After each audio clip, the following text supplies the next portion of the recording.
بسم اللہ الرحمن الرحیم قال اللہ تبارک و تعالی فی القرآن المجید والفرقان الحمید منہا خلقناکم وفیہا نعیدکم ومنہا نخرجکم تارة اخرى ثم قال اللہ تبارک و تعالی فی مقام الآخر ربنا اغفر لی ولوالدی وللمؤمنین یوم یقوم الحساب ثم قال اللہ تبارک و تعالی فی مقام الآخر ویستغفرون للذین آمنوا صدقت یا رب العالمین ان اللہ وملائکتہ یصلون علی النبی یا ایہا الذین آمنوا صلوا علیہ وسلموا تسلیما۔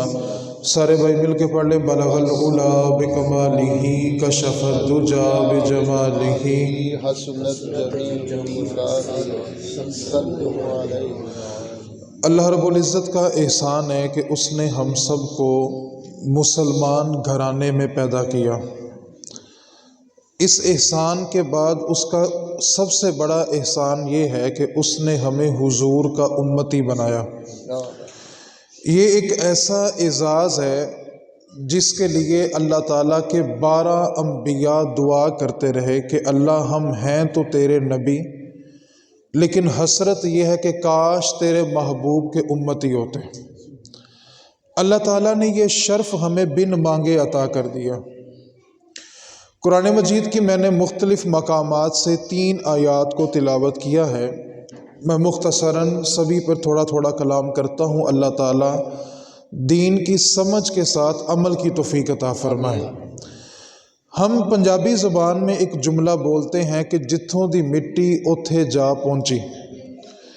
ایک انسان پیدا کسی شہر میں ہوتا ہے، کسی ملک میں ہوتا ہے، وہ کسی بھی کام سے جب دوسرے ملک جاتا ہے اور جب اس کا وہاں پر انتقال ہو جائے اور اگر اس کو وہیں پہ دفن کر دیا جائے تو اس شخص کے بارے میں ہم یہ کہتے ہیں کہ جتھوں دی مٹی سی اوتھے پہنچ گئی ہے۔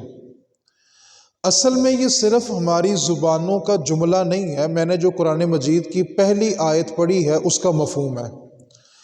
اللہ تعالیٰ نے ارشاد فرمایا منہا خلقناکم وفیہا نعیدکم، ہم تمہیں اسی سے پیدا کریں گے پھر اسی میں تمہیں واپس لٹائیں گے۔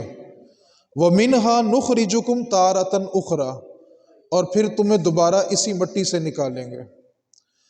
اللہ رب العزت نے جس وقت آدم علیہ السلام کو تخلیق فرمانے کا ارادہ کیا تو اللہ تعالیٰ نے جبریل امین کو حکم دیا کہ زمین سے ایک مٹھی بھر مٹی لاؤ اور لا کر اس کا گارا بناؤ، اس سے آدم کو تخلیق کرنا ہے۔ اب جبریل امین زمین پر اترتے ہیں، جس جگہ آج بیت اللہ خانہ کعبہ موجود ہے، اس جگہ سے ایک مٹھی بھر مٹی کو اٹھایا تو باقی مٹی نے رونا شروع کر دیا۔ جبریل امین کو ترس آیا اور وہ مٹی کو وہیں پر چھوڑ کے واپسی اللہ کی بارگاہ میں خالی ہاتھ حاضر ہو گئے۔ مالک کائنات نے فرمایا کہ جبریل تمہیں مٹی لانے کا حکم دیا تھا، تم خالی ہاتھ آ گئے ہو۔ عرض کی مالک مٹی اٹھائی تھی، باقی مٹی روئی، مجھے ترس آ گیا تو میں چھوڑ کے آ گیا ہوں۔ اللہ تعالیٰ نے میکائیل علیہ السلام کو حکم دیا میکائیل زمین سے ایک مٹھی بھر مٹی لاؤ، اس سے ہم نے آدم کے لیے غارہ بنانا ہے۔ اب میکائیل علیہ السلام زمین پر اترتے ہیں، ایک مٹھی بھر مٹی لیتے ہیں، باقی مٹی نے جب رونا شروع کیا میکائیل علیہ السلام کو بھی ترس آیا اور وہ مٹی کو چھوڑ کر واپسی اللہ کی بارگاہ میں حاضر ہو گئے۔ تیسرے نمبر پر ڈیوٹی لگی اسرائیل علیہ السلام کی۔ اسرائیل زمین سے ایک مٹھی بھر کے مٹی لاؤ، گارا بنانا ہے، انسان کو تخلیق کرنا ہے۔ اسرائیل علیہ السلام زمین پر اترے، ایک مٹھی بھر مٹی کو لیا، باقی مٹی روئی لیکن چھوڑی نہیں۔ مٹھی لے کے مٹی بھری اللہ کی بارگاہ میں حاضر ہو گئے، مالک یہ مٹی لے آیا ہوں۔ اللہ رب العزت نے فرمایا کہ اسرائیل جب تم نے مٹی اٹھائی تو کیا ہوا؟ عرض کی مالک و مولا مٹی اٹھائی تھی، باقی مٹی روئی، لیکن میں نے چھوڑا نہیں، حکم تیرا تھا اور میں مٹی لے کے تیری بارگاہ میں حاضر ہو گیا۔ اللہ رب العزت نے اس وقت ارشاد فرمایا اسرائیل جب میں انسانوں کو تخلیق کر لوں گا اور ان کی روحیں قبض کرنے کا جب موقع آئے گا تو ڈیوٹی تیری ہوگی، کیونکہ تیرے سامنے سب روتے بھی رہیں تو کسی چھوڑ کر نہیں آئے گا۔ تو اللہ رب العزت نے اس موقع پہ اسرائیل علیہ السلام کی یہ ڈیوٹی لگائی کہ وہ ان جانداروں کی ارواح کو قبض کریں گے۔ اب اللہ رب العزت نے جو مٹی زمین سے منگوائی تھی آدم علیہ السلام کو تخلیق کرنے کے لیے، وہ مٹی 60 قسم کی تھی، 60۔ آج آدم کی اولاد میں مزاج بہت مختلف ہیں، کوئی بہت زیادہ سخت ہے تو کوئی بہت زیادہ ہی نرم ہے، کسی کا لب و لہجہ بہت سخت ہوتا ہے، کسی کا لب و لہجہ بڑا نرم ہوتا ہے۔ تو یہ جو انسانوں کے مزاج مختلف ہیں، اس کی وجہ یہی ہے کہ جس مٹی سے اللہ رب العزت نے آدم علیہ السلام کو بنایا تھا وہ مٹی 60 قسم کی تھی۔ اسی نسبت سے آدم کی اولاد کے جو مزاج ہیں وہ مختلف ہو گئے۔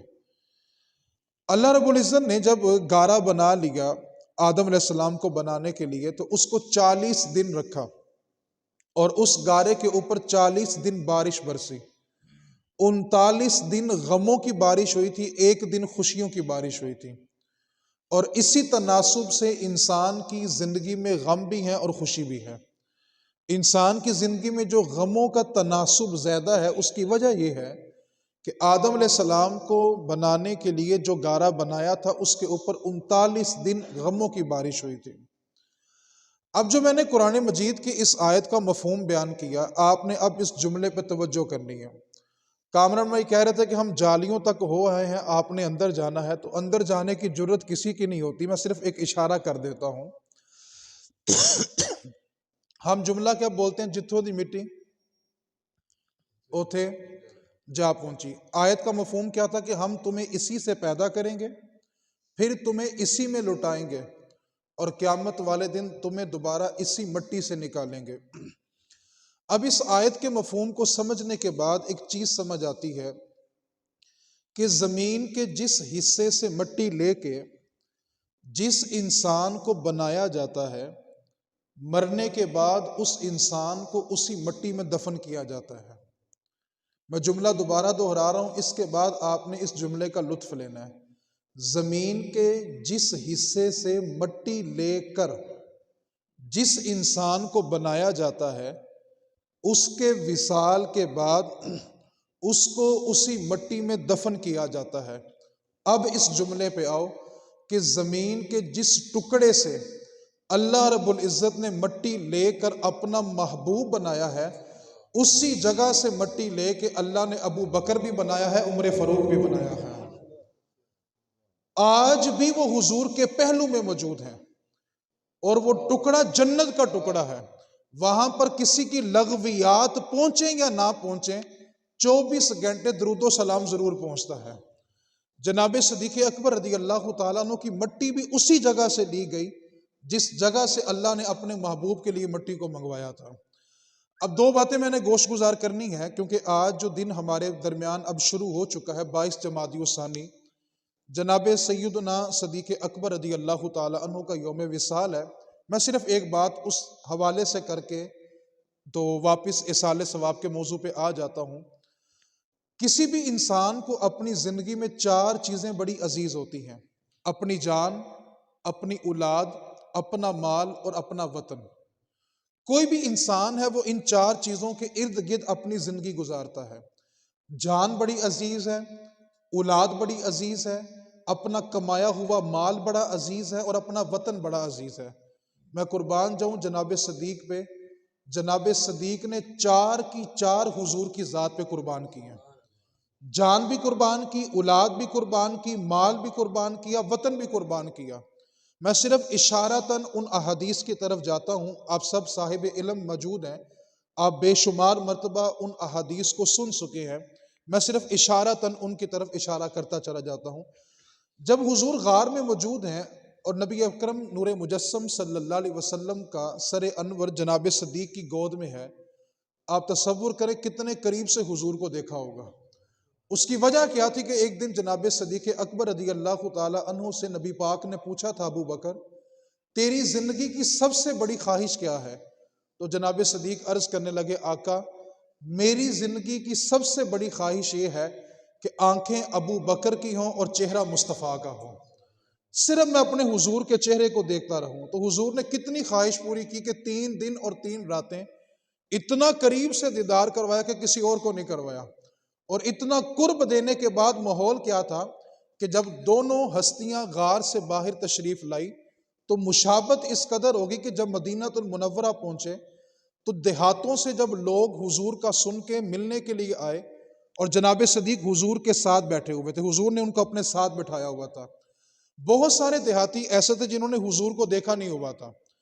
آدھے دیہاتی آتے وہ حضور کو حضور سمجھتے، سلام لیتے اور ابو بکر سے سلام نہ لیتے، اور بعض لوگ ایسے جو جناب صدیق کو حضور سمجھ کے سلام لیتے اور حضور سے سلام نہ لیتے اور بیٹھ جاتے۔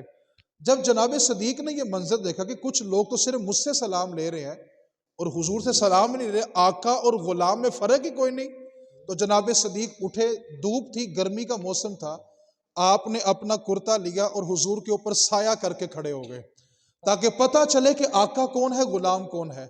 میں کہتا ہوں کہ جناب صدیق نے چند لمحے اپنے کرتے کے ساتھ حضور پر سایہ کیا، حضور نے ایسا بدلہ دیا کہ قیامت تک ابو بکر کے اوپر گنبد خضرا کا سایہ کیا ہوا ہے اور قیامت تک وہ گنبد خضرا کے سائے میں موجود ہیں۔ جناب صدیق کو سانپ نے 17 ڈنگ مارے تھے اور جناب صدیق نے اپنے پاؤں کو جنبش نہیں دی۔ میں یہاں پر ایک اشارتاً بات کرنا چاہتا ہوں، آج کل سوشل میڈیا کا زمانہ ہے، فتنے کا دور ہے، طرح طرح کی بولیاں بولی جاتی ہیں، لوگ مصطفیٰ سے عشق بخاری اور مسلم پڑھ کے کرنا چاہتے ہیں، حالانکہ بخاری اور مسلم نبی پاک کے وصال کے 200 سال بعد لکھی گئی ہیں۔ میرا یہ سوال ہے کہ جناب صدیق نے حضور پر اپنی جان قربان کی، 17 ڈنگ سانپ کے کھائے، قرآن کی کس آیت کا یہ ترجمہ تھا کہ نبی کا سر تمہاری گود میں ہو تو جان کی پرواہ نہیں کرنی؟ بخاری اور مسلم کی کس حدیث میں تھا کہ نبی کا سر تمہاری گود میں ہو تو جان کی پرواہ نہیں کرنی؟ تو پتہ یہ چلا صحابہ نے پوچھ پوچھ کے اور پڑھ پڑھ کے عشق نہیں کیا، بلکہ صحابہ نے عشق کیا ہے تو اس کے مطابق اللہ کا قرآن آیا ہے اور مصطفیٰ کا فرمان آیا ہے۔ صحابہ کا عشق دیکھ دیکھ کر بخاری اور مسلم لکھی گئی ہے، صحابہ نے بخاری مسلم پڑھ کے حضور سے عشق نہیں کیا تھا۔ تو جناب صدیق نے اپنی جان حضور پہ قربان کی۔ دوسری چیز، انسان کو اپنا وطن بڑا عزیز ہوتا ہے، اور وطن کے بارے میرے محبوب نبی پاک صلی اللہ علیہ وسلم نے فرمایا، حب الوطن من الایمان، اپنے وطن سے پیار کرنا یہ ایمان کا حصہ ہے۔ رسول کریم صلی اللہ علیہ وسلم نے ایک دن جناب صدیق سے کہا، صدیق ان قریب ہجرت کا حکم نازل ہوگا تو ہم نے مکہ چھوڑ کر مدینہ یثرب کی طرف چلے جانا ہے، تو تم تیار رہنا۔ اب جس رات ہجرت کا حکم نازل ہوا، نبی پاک صلی اللہ علیہ وسلم نے مولا علی کو بلایا، اپنے بستر پر لٹا دیا اور کہا یہ امانتیں صبح سپرد کر کے تم بھی مدینے آ جانا۔ یہاں پر میں ایک تربیتی جملہ بولنا چاہتا ہوں، حضور کے دروازے پہ جو لوگ ننگی تلواریں لے کے حضور کو شہید کرنے کے لیے کھڑے تھے نا، انہی لوگوں کی امانتیں حضور کے گھر پڑی ہوئی تھی۔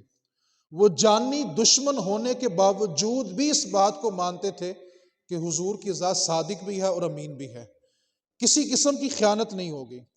اب نبی پاک صلی اللہ علیہ وسلم نے اپنا بستر مولا علی کو دیا اور خود سیدھا چلے اور جناب صدیق کے دروازے پہ پہنچے۔ دستک دینے ہی لگے حضور کہ جناب صدیق نے دروازہ خود کھولا اور تیار کھڑے ہیں۔ نبی پاک صلی اللہ علیہ وسلم نے فرمایا، صدیق آج کی رات ہجرت کی ہے یہ صرف میں جانتا ہوں اور ابھی ابھی میں نے علی کو بتایا ہے، تمہیں کیسے پتا اور تم تیار کیوں کھڑے ہو؟ عرض کی آقا میں یہ نہیں جانتا کہ آج کی رات ہجرت کی ہے، میں تو تیار اس لیے کھڑا تھا کہ ایک دن آپ نے کہا تھا نا ابو بکر ان قریب مکہ چھوڑنا ہے، تیار رہنا، میں تو اس دن کا تیار کھڑا ہوں کب حضور کا حکم آنا ہے اور ابو بکر نے اپنا وطن چھوڑ کے مصطفیٰ کے ساتھ چلے جانا ہے، بس آپ کا حکم تھا کہ تیار رہنا۔ آپ نے اپنا وطن بھی حضور پہ قربان کیا۔ تیسری چیز، انسان کو اپنی اولاد بڑی عزیز ہوتی ہے اور وہ اولاد کے لیے سب کے سامنے کھڑا بھی ہو جاتا ہے۔ نبی کی جو بیوی ہوتی ہے وہ امت کی ماں ہوتی ہے، اس لیے نبی کی بیوی کو ام المومنین کہا جاتا ہے، اور نبی کی بیوی کے لیے یہ اصول ہوتا ہے کہ نبی کے وصال کے بعد نبی کی بیوی کسی سے اور نکاح نہیں کر سکتی۔ کیوں؟ کہ وہ ساری امت کی ماں ہے اور ماں سے نکاح کرنا حرام ہوتا ہے۔ اور عرب کا یہ دستور تھا کہ جب کوئی بیٹی بیوہ یا طلاق یافتہ ہوتی تھی تو اس کو گھر نہیں بٹھاتے تھے، عدت گزرنے کے فوراً بعد اس کا اگلی جگہ نکاح کر دیا جاتا تھا۔ عرب لوگ بچیوں کو گھر نہیں بٹھاتے تھے، یہ مسئلہ بر صغیر میں ہے، بر صغیر سے باہر نکل جائے تو نہ بیوہ کا مسئلہ ہے، نہ طلاق یافتہ کا مسئلہ ہے، نہ زیادہ عمر کا مسئلہ ہے۔ یہ صرف ہمارا کوئی نفسیاتی بر صغیر کا مسئلہ ہے، اس کے علاوہ دیگر ممالک میں ایسا کچھ نہیں ہے۔ اب جناب صدیق یہ بھی جانتے تھے کہ جس وقت حضور دنیا سے پردہ فرمائیں گے میری بیٹی بالکل جوان ہوگی، کیونکہ جس وقت نبی پاک صلی اللہ علیہ وسلم نے اماں عائشہ صدیقہ سے نکاح فرمایا ہے، حضور کی عمر 53 سال ہے اور اماں عائشہ کی عمر 9 سال ہے۔ اب عرب کا معاشرہ ہے، بیٹی گھر بٹھائی نہیں جا سکتی، بیٹی جوان بھی ہوگی اور نبی کے وصال کے بعد نبی کی بیوی کسی اور سے نکاح نہیں کر سکتی۔ سب کچھ جانتے ہوئے بھی جناب صدیق نے اپنی اولاد کو مصطفیٰ پہ قربان کیا۔ چوتھی چیز، انسان کو اپنا مال بڑا عزیز ہوتا ہے۔ مشہور واقعہ آپ نے حدیث سنی ہے کہ سب صحابہ مال لے تو جناب صدیق گھر میں سب کچھ تھا، سب کچھ لے آئے، حالانکہ اپنے کرتے کے بٹن بھی اتار کے دے دیے۔ میں صرف ایک جملہ یہاں پہ کہنا چاہتا ہوں، جب حضور کی بارگاہ میں صحابہ مال لے کے آ رہے تھے نا، تو حضور سب سے یہ پوچھ رہے تھے کیا لائے ہو، لیکن جب جناب صدیق آئے تو پوچھا صدیق چھوڑ کے کیا آئے ہو؟ سب سے پوچھا تھا لائے کیا ہو؟ اور نبی پاک نے فرمایا مجھے جب بھی کسی نے مال دیا ہے تو میں نے بڑی احتیاط کے ساتھ خرچ کیا ہے، لیکن ابو بکر نے جب بھی مجھے مال دیا میں نے اپنا سمجھ کے استعمال کیا ہے۔ تو نبی پاک صلی اللہ علیہ وسلم نے جناب صدیق سے اپنائیت کا اظہار کیا۔ ایک جملہ میں اس موضوع پہ کہہ کے بس دوسرے موضوع کی 2 باتیں کرنا چاہتا ہوں۔ ایک عقیدے پہ اپنے آپ کو بس قائم رکھیں، اس کی تھوڑی آواز کھولیں بھائی۔ ایک عقیدے پہ اپنے آپ کو قائم رکھیں۔ فتنوں کا زمانہ ہے، عقیدہ یہ ہے کہ نبی پاک صلی اللہ علیہ وسلم کی اہل بیت جنت کی مالک ہے۔ کیا بولا میں نے؟ نبی پاک کے گھر والے جنت کے مالک ہے، اور میرے نبی کا ہر صحابی جنتی ہے۔ بس اس سے دائیں بائیں جانے کی ضرورت ہی نہیں ہے۔ نبی پاک کی اہل بیت جنت کی مالک ہے اور میرے نبی کا ہر صحابی جنتی ہے۔ پرانے وقتوں کے اندر جب سفر ہوتا تھا تو لوگ، اس وقت ہوائی سفر تو تھا نہیں، بحری سفر ہوتا تھا، تو کشتی میں سوار ہونا پڑتا تھا اور ستاروں سے رہنمائی لینی پڑتی تھی کہ کون سا علاقہ کس طرف ہے۔ اللہ نے قرآن میں بھی اس کا ذکر کیا کہ رات کو تم نے علاقے تلاش کرنے ہو تو ستاروں سے رہنمائی لو۔ اب پرانے وقتوں میں سفر کرنے کا طریقہ یہ تھا کہ لوگ کشتی میں سوار ہوتے تھے اور ستاروں سے رہنمائی لے کر اپنی منزل پہ پہنچتے تھے۔ اب جس کو منزل چاہیے وہ یہ کہے جی میں کشتی میں تو سوار ہو جاؤں گا، ستاروں سے رہنمائی نہیں لوں گا، تو ساری رات اس دریا یا سمندر میں چکر کاٹتا رہے گا، اس کو منزل نہیں ملے گی۔ کیوں؟ وہ رہنمائی لے ہی نہیں رہا کہ جانا کس طرف ہے۔ اور اگر کوئی یہ کہے کہ میں ستاروں سے تو رہنمائی لوں گا لیکن کشتی میں سوار نہیں ہوں گا، ڈوب کے مر جائے گا۔ کیوں؟ اس نے کشتی کو سہارا نہیں بنایا۔ تو پتہ یہ چلا کہ جس کو منزل چاہیے اس کو کشتی میں بیٹھنا بھی پڑے گا اور ستاروں سے رہنمائی بھی لینی پڑے گی۔ اب اس حدیث کو سنیں، میرے نبی پاک صلی اللہ علیہ وسلم نے فرمایا میری اہل بیت کشتی نوح کی مثل ہے، جو اس میں سوار ہوگا وہی بچے گا، باقی ہلاک ہو جائیں گے، اور میرے صحابہ ستاروں کی مانند ہیں، کسی ایک سے بھی رہنمائی لوگے منزل پا لوگے۔ تو جس کو منزل چاہیے اس کو کشتی میں سوار بھی ہونا پڑے گا اور ستاروں سے رہنمائی بھی لینی پڑے گی۔ کوئی شخص ایک چیز کو تھام لے اور دوسرے کو چھوڑ دے، اس کو صراط مستقیم نہیں ملے گا۔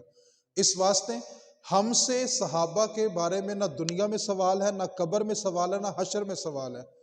تو جس چیز کے بارے میں نہ ہم سے دنیا میں پوچھا جانا ہے، نہ قبر میں، نہ حشر میں، اس کے بارے میں جھگڑنے کی حاجت نہیں ہے۔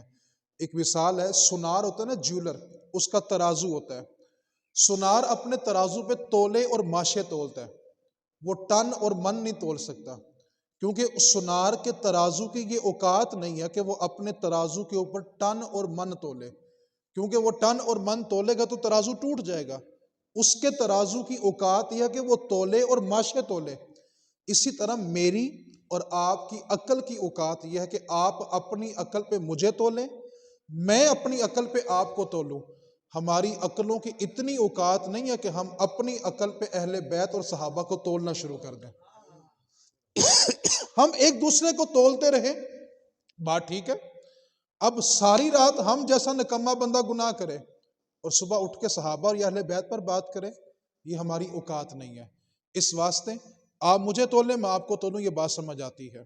تو اس واسطے عقیدہ کیا ہے کہ نبی پاک کی اہل بیت جنت کی مالک ہے، اور میرے نبی کا ہر صحابی جنتی ہے، اس سے دائیں بائیں جانے کی حاجت نہیں ہے۔ آخری بات ایصال ثواب، جس کے لیے ہم سب جمع ہیں۔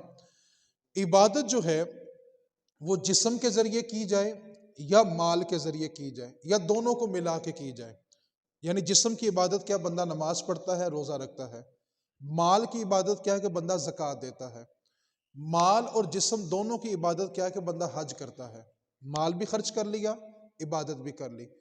عبادت کسی بھی قسم کی ہو، جو میں نے قرآن مجید کی دوسری آیت تلاوت کی تھی کہ ابراہیم علیہ السلام نے اپنے والدین کے لیے بخشش کی دعا مانگی۔ یہ جو ہم نماز میں پڑھتے ہیں نا، ربنا اغفر لی ولوالدی، یہ ابراہیم علیہ السلام کی دعا ہے جو انہوں نے اپنے والدین کے لیے مانگی تھی، اور یہ قیامت تک آنے والی انسانیت کے لیے درس ہے کہ جب تمہارے بڑے چلے جائیں تو ان کے لیے مغفرت کی دعا کرو۔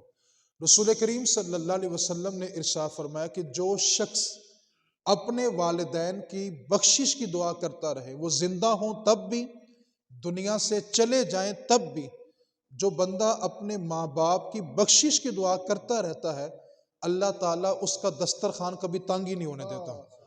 اللہ اس کے دسترخوان کو ہمیشہ کشادہ رکھتا ہے۔ جس گھر میں دسترخوان میں تنگی ہو جائے، وہ ماں باپ کی بخشش کی دعا مانگا کرے، اللہ اس کو وسعت دے دے گا۔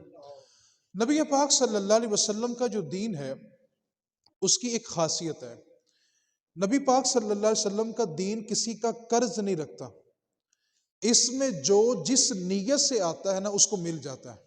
جس نیت سے آتا ہے، جو عزت لینے آتا ہے اس کو عزت مل جاتی ہے، کوئی پیسہ کمانے آتا ہے اس کو پیسہ بھی مل جاتا ہے، کوئی اپنا نام بنانے آتا ہے اس کو نام بھی مل جاتا ہے، اور جو بخشش کروانے آتا ہے اس کو بخشش بھی مل جاتی ہے۔ نبی پاک کا دین کسی کا قرض نہیں رکھتا۔ میرا موضوع مکمل ہو گیا، بالکل آخری باتوں میں گفتگو سمیٹنے لگا ہوں۔ ہم سب یہاں پر بیٹھے ہیں اپنے بڑوں کو یاد کرنے کے لیے۔ بڑوں کو یاد کرنے کا مقصد کیا ہے؟ کہ ان کی اگلی منازل آسان ہو اور ہمیں اس سے برکت حاصل ہو۔ ایصال ثواب کو اس جملے میں سمجھ لیں، میری گفتگو کا نچوڑ ہے۔ یہ جو ہم سب مل کے بیٹھے ہیں نا، میں بول رہا ہوں، آپ سن رہے ہیں، کامران بھائی نے ابھی نعتیں پڑھی ہیں اور آپ نے سنی ہیں۔ ایک بندہ ہے، وہ ایک پلازہ بناتا ہے یا مارکیٹ بناتا ہے، اس کو کرائے پہ دے دیتا ہے۔ اب جب تک اس کا پلازہ یا اس کی مارکیٹ چلتی رہتی ہے، اس کو پرافٹ آتی رہتی ہے۔ کسی بھی وجہ سے اگر وہ پلازے کو بند کر دے، مارکیٹ کو بند کر دے، تو اس کو پرافٹ آنا بھی بند ہو جاتی ہے۔ کیوں؟ کہ جب چیز باقی نہیں ہے تو اس کا منافع بھی باقی نہیں ہے۔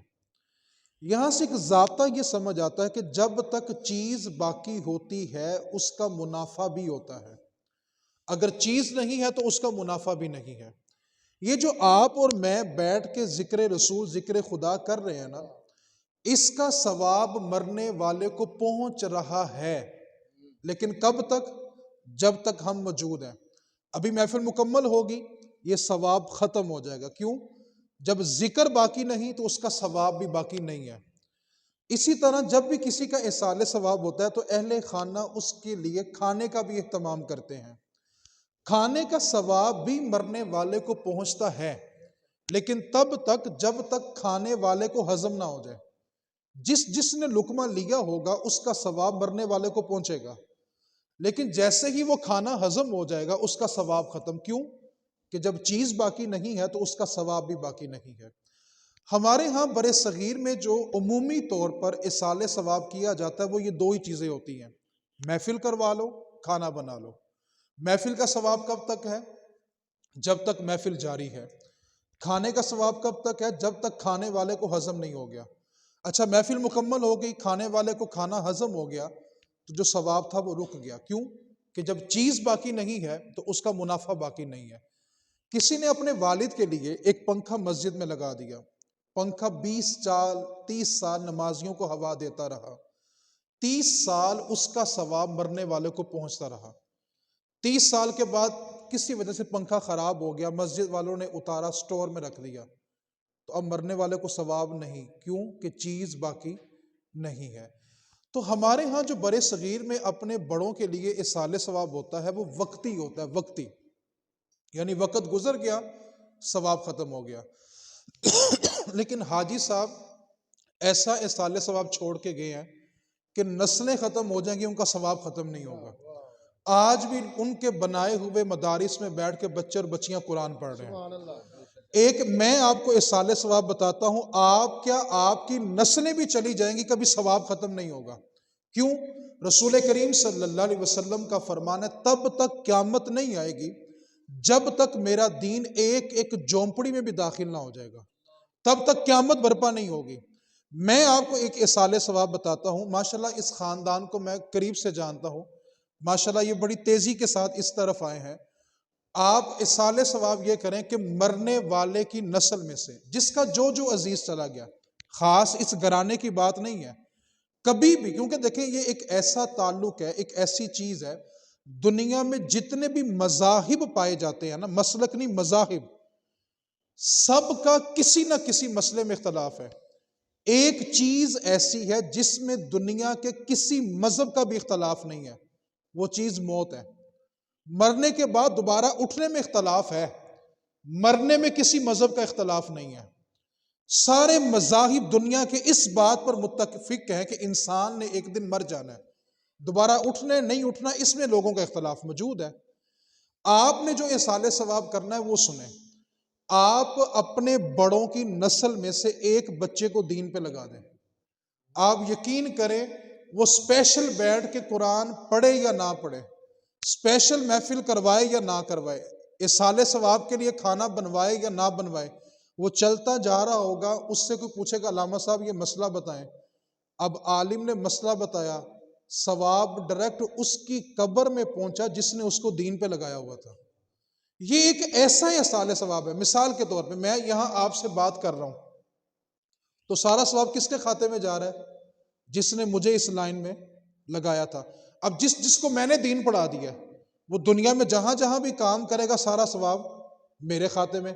آگے میں نے ایک عالم بنایا، اس ایک عالم نے 10 بنائے، 10 نے 100، 100 نے 1000، 1000 نے لاکھ۔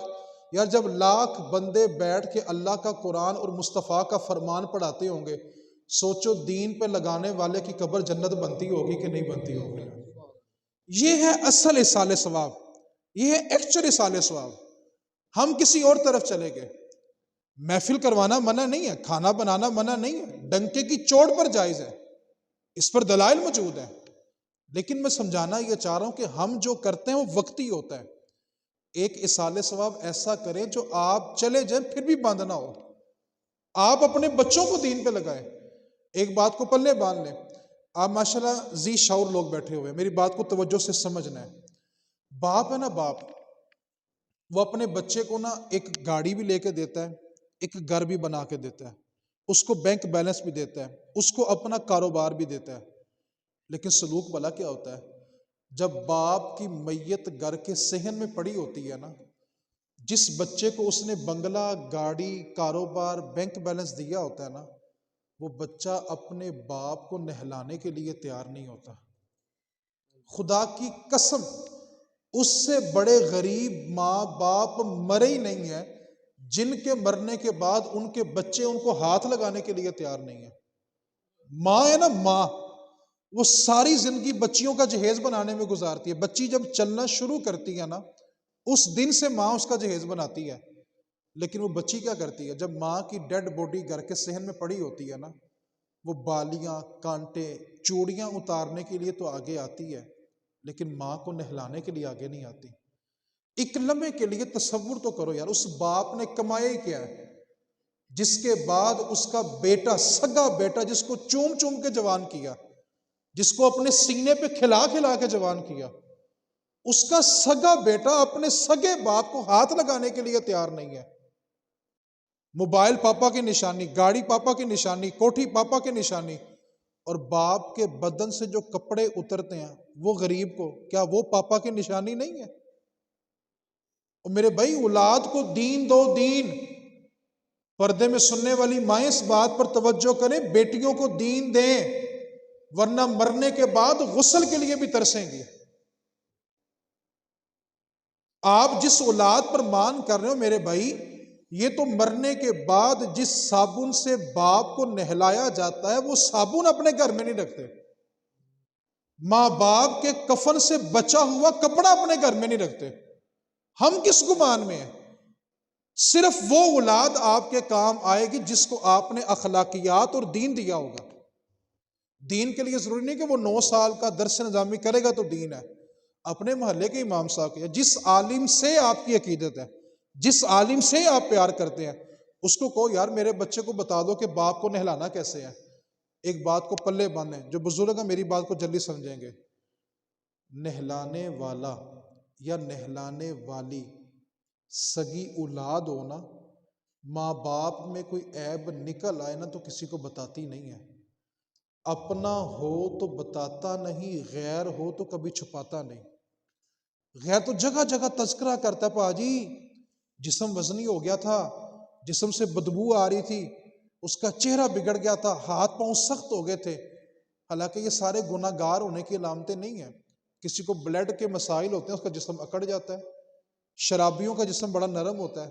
جسم کا اکڑ جانا یا نرم ہو جانا یہ نیک یا بد کی علامت نہیں ہے، یہ کسی بیماری کی وجہ سے بھی ہو سکتا ہے۔ لیکن نہلانے والا اپنا ہونا، اللہ نہ کرے کوئی عیب نکل بھی آئے تو ساری زندگی اپنے باپ کا پردہ نہیں کھولے گا۔ نہلانے والی سگی بیٹی ہو، ساری زندگی نہیں بتائے گی کہ میری ماں ایسے تھی۔ آج ہوتا کیا ہے، ماں باپ کے جانے کے بعد اولاد کرتی کیا ہے؟ اس جملے کو سمجھنا بڑی توجہ کے ساتھ، میرے سمیت، میں اپنی طرف اشارہ کر رہا ہوں، میرے سمیت ہم سب جو ہے نا، ہم نسلوں کو رسم و رواج دے کے جا رہے ہیں، دین نہیں دے رہے۔ رسم و رواج کیا ہے؟ ماں باپ چلے گئے ہیں، کھانا بنا لو، کل خانی آ گئی، فروٹ لے آؤ، چنے لے آؤ، کھانا بنا لو، چیلم آ گیا، برادری اکٹھی کرو، کھانا بنا لو۔ کاش ماں باپ اولاد کو یہ سمجھا کے جائیں، بیٹا کھانا بنے یا نہ بنے، کلوں کے چنے آئیں یا نہ آئیں، فروٹ منڈی سے فروٹ آئے یا نہ آئے، جس وقت تیرے ماں باپ قبر میں حساب میں پھنس جائے نا، ان کے سرانے بیٹھ کے اللہ کا قرآن پڑھ لینا۔ لمحہ فکریہ بلا کیا ہے؟ جس باپ نے خون پسینہ ایک کر کے اولاد کو پالا ہوتا ہے نا، بیچارہ قبر میں حساب میں پھنسا ہوا ہے، اس کی اولاد گھر میں چاولوں کی پلیٹیں بانٹ رہی ہوتی ہے۔ خدا کے واسطے یار، رسم و رواج سے باہر آ کے نسلوں کو دین دو۔ میرے نبی پاک صلی اللہ علیہ وسلم کا فرمان ہے، جس جگہ اللہ کا قرآن پڑھا جاتا ہے نا، اللہ تعالیٰ کی رحمت کے فرشتے اس جگہ کو گھیر لیتے ہیں، اور اس جگہ پہ صرف اللہ کی رحمت نازل ہوتی ہے۔ اب آپ اس بات پہ توجہ کریں، نیچے باپ سے یا ماں سے پوچھا جا رہا ہو بتا تیرا رب کون ہے، اس کے سرانے بیٹا بیٹھ کے پڑھ رہا ہو الرحمن الرحیم، بتاؤ اس ماں باپ پہ کرم ہوا کہ نہیں ہوا یار؟ جس جگہ کو اللہ کی رحمت نے گھیرا ہو۔ عیسیٰ علیہ السلام رستے سے جا رہے تھے نا، تو رستے میں ایک قبر کو دیکھا، بڑا شدید عذاب نازل ہو رہا تھا۔ چند دن کے بعد دوبارہ عیسیٰ علیہ السلام کا گزر ہوا تو دیکھا اسی قبر کے اندر اللہ کی رحمتیں اور نور نازل ہو رہا ہے۔ عیسیٰ علیہ السلام رک گئے، اللہ کی بارگاہ میں عرض کی مالک و مولا، بڑا عجیب منظر دیکھا، چند دن پہلے اس کی قبر میں تیرا عذاب تھا، آج اسی قبر میں تیری رحمتیں نازل ہو رہی ہیں، حکمت کیا ہے، وجہ کیا ہے؟ عیسیٰ علیہ السلام نے جب یہ سوال کیا تو اللہ تعالیٰ نے جبریل امین کو حکم دیا، جبریل جاؤ میرے عیسیٰ کو بتلاؤ کہ ماجرا کیا ہے۔ عیسیٰ علیہ السلام اترے، آ کر سلام عرض کیا، اے روح اللہ، ماجرا یہ ہے کہ یہ جو مرنے والا تھا بڑا گناہ گار تھا، بڑا سیاہکار تھا، بڑا ہی سیاہکار تھا، اس کے گناہوں کے باعث اس کی قبر میں عذاب تھا۔ عیسیٰ علیہ السلام نے، میں جبریل پھر یہ اچانک اللہ کی رحمتیں کیسے آ گئی؟ عیسیٰ علیہ السلام نے جب یہ سوال پوچھا تو جبریل عرض کرنے لگے، اے روح اللہ، گناہ گار تھا اس لیے یہ عذاب تھا، رحمتیں اس لیے آئی ہیں کہ جب یہ دنیا سے آنے لگا تھا نا، اس کی بیوی کی گود میں اس کا بچہ تھا، اور یہ آتے وقت وصیت کر کے آیا تھا کہ جب میرا بچہ بولنے کے قابل ہو جائے تو اس کو اللہ کا آسمانی کلام ضرور پڑھانا۔ آج اس کی بیوی اس کے بچے کو مکتب میں لے کے گئی، استاد نے کہا بیٹا پڑھ بسم اللہ الرحمن الرحیم، اور بیٹے نے پڑھا بسم اللہ الرحمن الرحیم۔ تو اے عیسیٰ، اللہ فرما رہا ہے جس کا بچہ مجھے رحمان اور رحیم کہے پھر رب کو حیا آتی ہے کہ اس کے باپ کو قبر میں عذاب دوں میں؟ یار شرط یہ کہ پیچھے کوئی رحمان اور رحیم کہنے والا ہو۔ میں بڑی معذرت کے ساتھ ایک جملہ آپ کو کہنا چاہتا ہوں، ماں باپ کے اصالِ ثواب کی دعا ہو رہی ہوتی ہے، آنے والے سب بخشش کی دعا مانگ رہے ہوتے ہیں، اور جس کے باپ کی دعا ہوتی ہے نا، جس کی ماں کی دعا ہوتی ہے، وہ بیچارہ لوگوں کی جولیوں میں پھل رکھ رہا ہوتا ہے۔ ظلم نہ کرو۔ ماں باپ نے اس لیے تو نہیں پالا تھا کہ ہم ان کے لیے دعا بھی نہ کر سکیں۔ کسی کو نہیں فروٹ ملا، کون سی قیامت آ جائے گی یار؟ اور ماں باپ کے لیے دعا تو کرو یار۔ اب تو دعا مانگنے کا انداز اور عجیب ہو گیا۔ ہم تو اللہ کی بارگاہ میں ہاتھ بھی پیٹ پہ رکھ کے مانگ رہے ہیں، کم از کم خالق کی بارگاہ میں ہاتھ تو کھولو یار۔ اتنا عظیم مالک، اتنا عظیم مالک، خدا کی قسم رب کی باتیں شروع کرے تو انسان کے رونگٹے کھڑے ہوتے ہیں کہ رب کی ذات اتنی کریم ہے۔ موسیٰ علیہ السلام نے ایک دن اللہ کی بارگاہ میں عرض کیا تھا، اللہ تو ہمیشہ سے ہے، ہمیشہ رہے گا، مسلسل نظام کائنات کیسے چل رہا ہے؟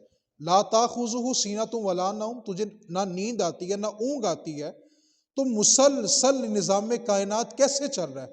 تو ہمیشہ سے ہے اور ہمیشہ رہے گا، نہ کبھی اونگ آئی نہ کبھی نیند آئی، تو یہ نظام کائنات کیسے چل رہا ہے؟ اللہ رب العزت نے موسیٰ تم ایک شیشہ پکڑو اور طور پر کھڑے ہو جاؤ، اور جب تک میرا حکم نہ آئے کوہ طور کو چھوڑنا نہیں ہے۔ موسیٰ علیہ السلام نے شیشہ پکڑا، کھڑے رہے، نیند کا جھٹکا لگا، شیشہ گرا اور ٹوٹ گیا۔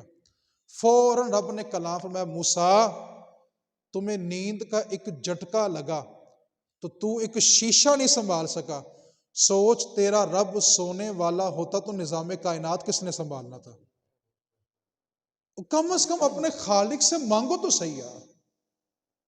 آج اولادیں بے راہ روی کا شکار ہو گئی، ان کو دین دے دو ورنہ خدا کی قسم مرنا مشکل ہو جائے گا۔ باپ جائے تو حکم ہے بیٹا اس کا جنازہ پڑھائے، بیٹا جائے تو اس کا باپ اس کا جنازہ پڑھائے۔ یہاں تو افسوس کا مقام یہ ہے کہ آگے ماں باپ کی میت پڑی ہوتی ہے، پیچھے سگی اولاد کو جنازہ پڑھنا نہیں آتا۔ خدا کی قسم ماں باپ کے ساتھ دنیا میں سب سے بڑا دھوکہ یہ ہوتا ہے کہ کوئی اولاد اپنے ماں باپ کے جنازے میں خاموش کھڑی رہے۔ اس سے بڑا ظلم ماں باپ کے ساتھ اور کوئی نہیں ہو سکتا، کہ جس ماں باپ نے پال پوس کے اس قابل کیا تھا، آج ماں باپ کو بخشش کی دعا کی حاجت ہے اور اس کے اولاد کے پلے کچھ نہیں ہے۔ مائیں اس بات پر توجہ کریں، ساری زندگیاں بیٹیوں کے گھر بھرنے میں گزار دی ہیں، خدا کے واسطے اس بیٹی کو اتنا قابل کرو کہ مرنے کے بعد غسل کے لیے ترسنا نہ پڑے۔ کامران بھیا تو یہ صورتحال ہو گئی ہے، باپ نے ساری زندگی اولاد کے لیے کمایا ہوتا ہے، اولاد کیا کر رہی ہے؟ 1000 روپیہ اجرت دے کے اپنے باپ کی میت کو غسل دلواتی ہے۔ باپ نے اس لیے اولاد پالی تھی یار، صرف آپ کے کام وہ اولاد آئے گی جس کو دین دیا ہوگا، بس اس کے سوا کوئی اولاد آپ کے کام نہیں آئے گی۔ اس اولاد کا کیا فائدہ کہ جو آپ کے جنازے میں خاموش کھڑی ہو؟ ایک لمحے کے لیے اس بات کو مائیں سوچیں، مائیں، کہ کیا اس کا بیٹا اس کا جنازہ پڑھنے کے قابل ہے کہ نہیں ہے؟ باپ سوچیں، میں بڑے وسوخ سے کروں، بڑے بڑے دیندار ہیں، ان کی نسلوں کو بھی دین نہیں ہے۔ اس بات پر توجہ کریں کہ کہیں مرنے کے بعد ہم نے غسل کے لیے ترسنا تو نہیں ہے۔ میاں شیر محمد صاحب نے کہا تھا، پیر پساڑ پیائیں وچ ویڑے تے کڈو کڈو کر دے، جنہ خاطر تو پاپ کمائے اج کتھے نے تیرے کر دے۔ آج ہم اپنے نام کی خاطر کہتے ہیں میرا نام ہے، میرا سٹیٹس ہے۔ اللہ تعالی بندے کے مرنے کے بعد سب سے پہلی چیز جو بندے سے چھینتا ہے وہ اس کا نام ہی ہوتا ہے۔ کبھی بھی کسی نے کسی کے جنازے پہ آ کے یہ نہیں پوچھا کہ فلاں صاحب کہاں ہیں، وہ کہتے ہیں میت کہاں ہے۔ جس نام کی خاطر انسان زندگی بسر کرتا ہے نا، سب سے پہلے چھینتا ہی نام ہے۔ کہتے ہیں میت نو لے آؤ، جنازہ لے آؤ، اس کا کوئی نام ہی نہیں لیتا۔ تو اس واسطے نام اسی کا باقی رہے گا جس نے زندگی اللہ رسول کے لیے گزاری ہوگی۔ قبریں قبرستان میں ہزاروں ہوتی ہیں، گنبد کسی ایک پہ ہی ہوتا ہے۔ کیوں؟ کہ اس نے زندگی اس کے نام پہ گزاری ہوتی ہے۔ فَاذْكُرُونِی